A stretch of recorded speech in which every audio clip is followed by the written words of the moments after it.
Shalom, selamat pagi bagi kita sekalian, karena kita masih diberikan napas kehidupan oleh Tuhan kita Yesus Kristus.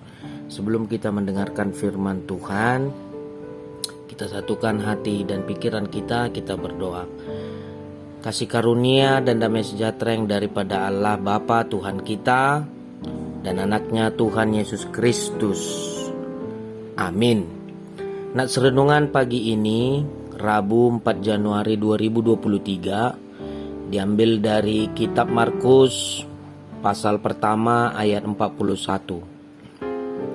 Maka tergeraklah hatinya oleh belas kasihan, lalu ia mengulurkan tangannya, menjamah orang itu dan berkata kepadanya, "Aku mau, jadilah engkau tahir."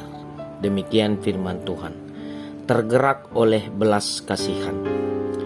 Tidak ada manusia yang suka mengalami penyakit, maka manusia selalu berusaha mencari obat dan orang yang dapat menyembuhkannya. Ada yang langsung pergi ke dokter, ada yang cukup ke mantri kesehatan atau ke perawat terdekat, ada yang ke tukang pijat, ada juga yang pergi ke paranormal. Tapi ada orang yang harus menanggung sampai agak parah penyakitnya hingga sembuh. Kepercayaannya atau keyakinan seseorang terhadap pilihannya juga ikut mempengaruhi kekuatan penyembuhan penyakitnya. Adapun sikap orang Yahudi terhadap orang sakit seperti yang dialami dalam renungan ini, yaitu penyakit kusta, adalah penyakit yang diharamkan atau tidak bisa ditahirkan. Oleh karena itu, bisa kita bayangkan bahwa orang sakit seperti ini, bahwa hanya kuasa Yesus yang bisa menyembuhkan. Ini bukan penyakit fisik biasa. Harapannya kepada Yesus sangat besar agar bisa sembuh. Inilah pengakuan orang sakit kepada Yesus, katanya, "Kalau engkau mau, engkau dapat mentahirkan aku." Tanpa pikir panjang, tanpa investigasi, siapa orang ini, apa pekerjaannya sehari-hari, bagaimana kebiasaannya di masyarakat. Bagi Yesus hal itu tidak begitu penting. Yesus tidak mau menafsirkan siapa orang ini sehingga mengalami penyakit tidak tahir. Kita melihat dan langsung saja hati Yesus pun tergerak, katanya, "Aku mau, jadilah engkau tahir." Disebut seketika itu juga sakitnya sembuh dan ia menjadi tahir. Kuasa Yesus menyembuhkan dan mentahirkan manusia.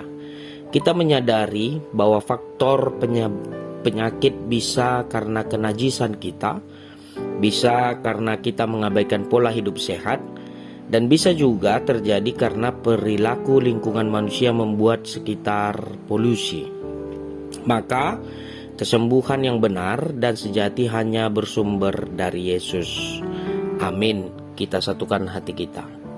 Terima kasih Tuhan buat firman-Mu di pagi hari ini. Engkau menyapa kami dengan sapaan yang begitu indah, yang tergerak oleh belas kasihan. Terkadang kami juga banyak merasakan sakit, penyakit di dalam hidup kami, di dalam tubuh kami. Bukan hanya tubuh kami yang sakit, terkadang pikiran atau hati kami pun sakit hanya karena permasalahan-permasalahan yang kami hadapi setiap hari. Tapi kami yakin dan percaya Tuhan senantiasa mentahirkan kami agar setiap penyakit yang ada pada kami bisa sembuh dan menjadikan kami menjadi orang yang sehat di dalam kehidupan kami masing-masing. Tuhan berkati setiap kehidupan kami agar kami senantiasa terberkati dan menjadi berkat bagi orang-orang di sekitar kami melalui kelakuan baik kami sehari-hari. Firman-Mu yang telah kami dengar, biarlah itu menjadi rema di dalam kehidupan kami, agar kami senantiasa memuji memuliakan nama Tuhan di pagi hari ini sampai nanti malam kami akan tidur kembali.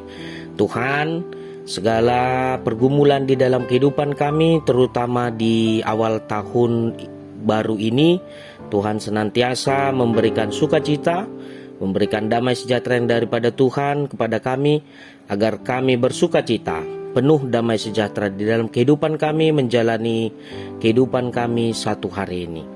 Kami sampaikan segala kehidupan kami ke dalam tangan Tuhan. Biarlah Tuhan yang mengaturnya sesuai dengan keinginan Tuhan. Terimalah doa permohonan kami yang kami panjatkan di dalam nama anak-Mu, Tuhan Yesus Kristus Tuhan kami. Anugerah Tuhan kita Yesus Kristus dan kasih setia Allah Bapa dan penyertaan Roh Kudus yang menyertai kamu sekalian. Amin.